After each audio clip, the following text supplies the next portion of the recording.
the Christmas Day Truce, 1914.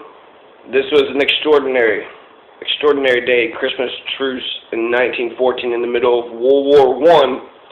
Right before Christmas, the opposing sides, the Germans and the other people, the British, they didn't, kill each other during Christmas. So here's the write-up of history.com. Well, actually, roughly 100,000 British and German troops, Wikipedia, were involved in the unofficial cessations of hostility along the Western Front. The first truce started on Christmas Eve 1914 when German troops decorated the area around their trenches in the region of Ypres, Belgium, and particularly Saint-Yvon, where Captain Bruce Barnes' father described the truce. So there's a couple of letters here I'd like to read, but the quick sort of rundown was just December 7th, 1914, Pope Benedict XV suggested a temporary hiatus of the war for the celebration of Christmas. The warring countries refused to create any official ceasefire, but on Christmas, the soldiers in the trenches declared their own official truce.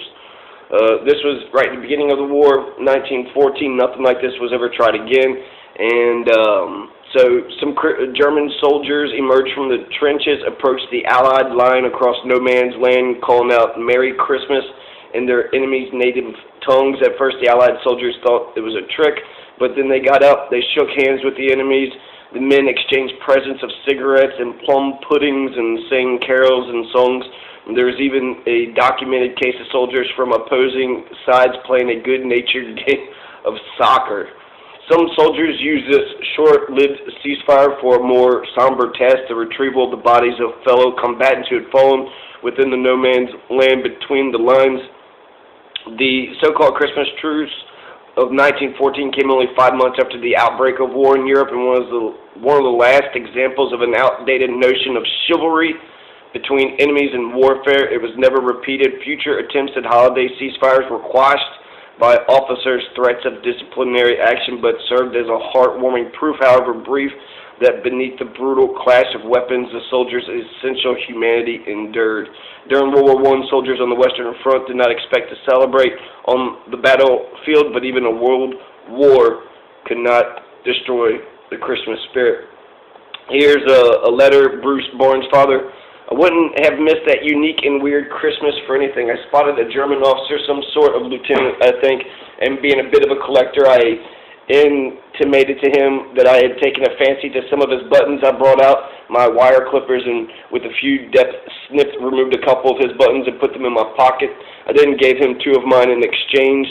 The last I saw was one of my machine gunners who was a bit of an amateur hairdresser in civil life, cutting the unnaturally long hair of a docile bush who was patiently kneeling on the ground, whilst the automatic clippers crept up the back of his neck. Future nature writer Henry Williamson, 19-year-old private in the London Rifle Brigade, wrote to his mother on Boxing Day, the day after Christmas. Dear Mother, I'm writing from the trenches. It's 11 o'clock in the morning. Besides me is a coke fire. Opposite me a dugout wet with straw in it. The ground is sloppy in the actual trench but frozen elsewhere. In my mouth is a pipe presented by the Princess Mary. In the pipe is tobacco. Of course, you say, but wait, in the pipe is German tobacco. Ha, you say, from a prisoner found in a captured trench. Oh dear, no, from a German soldier. Yes, a live German soldier from his own trench. Yesterday, the British and Germans met and shook hands in the ground between the trenches and exchanged souvenirs. Shook hands, yes, all day Christmas Day, and as I write, marvelous, isn't it? So, here's another one. Friday, Christmas Day, we're having the most extraordinary Christmas Day imaginable. It's short of unerased and quite unauthorized, but perfectly understood and scrupulously observed truce exists between us and our friends in the front. The funny thing is it only seems to exist in this part of the battle line. On our right and left we can hear them firing away as cheerfully as ever. The thing started last night, a bitter cold with white frost.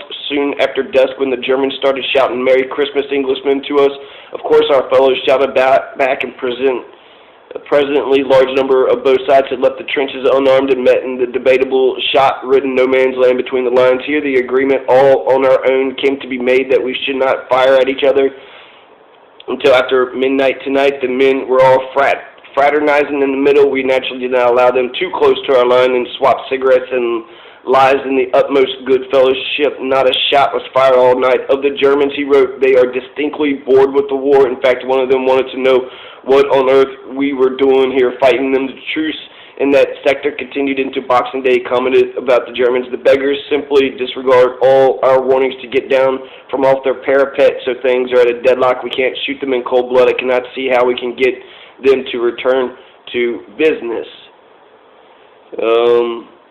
Somebody had wrote Alfred Anderson's unit. He had wrote, he's the last surviving Scottish veteran of the war. He said, I remember the silence, the eerie sound of silence. Only the guards were on duty. We all went outside the farm buildings and just stood listening, and of course thinking of people back home. All I heard for 2 months in the trenches was the hissing, cracking, and whining of bullets in flight.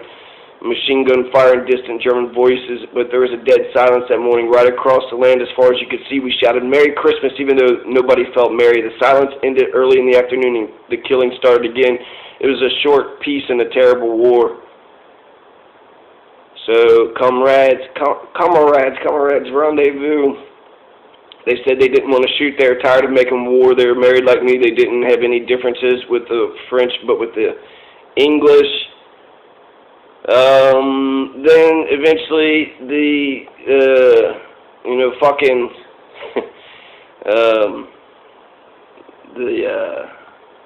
commanders said that if anyone who defied the orders kept in charter, said the truce even held when a British soldier fired into the sky by mistake, but as reports of the unofficial ceasefire emerged, military leaders on both sides of the conflict were enraged by the apparent softening of attitudes.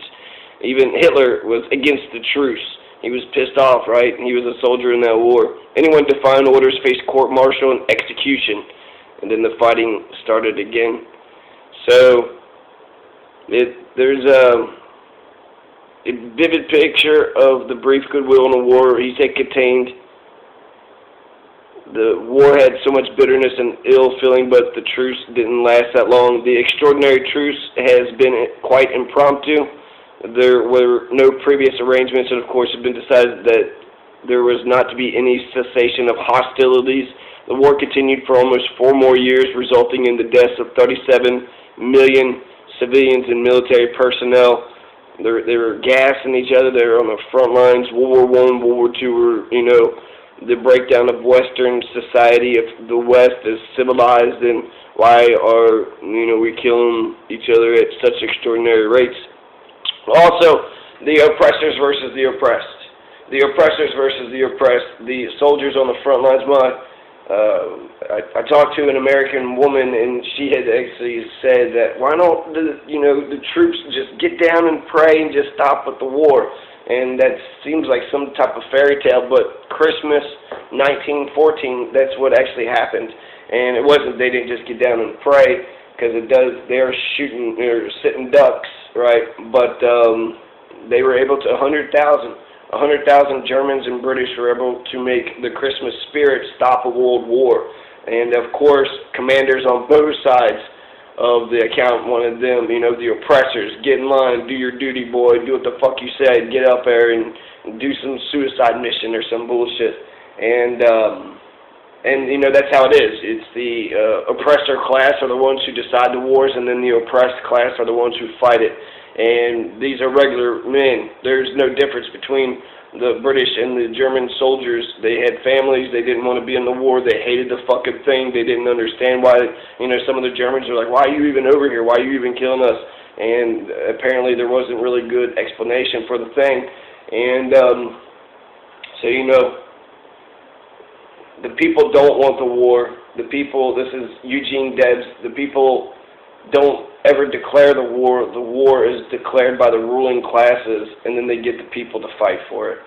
So that's a Christmas story. In 1914, for a brief moment, for like a week, they played soccer, they exchanged tobacco and buttons and souvenirs, and they were tired of making war. They were married just like anybody else, and so, it was actually a remarkable moment, a remarkable peace in between, in war. So that's the first Christmas story.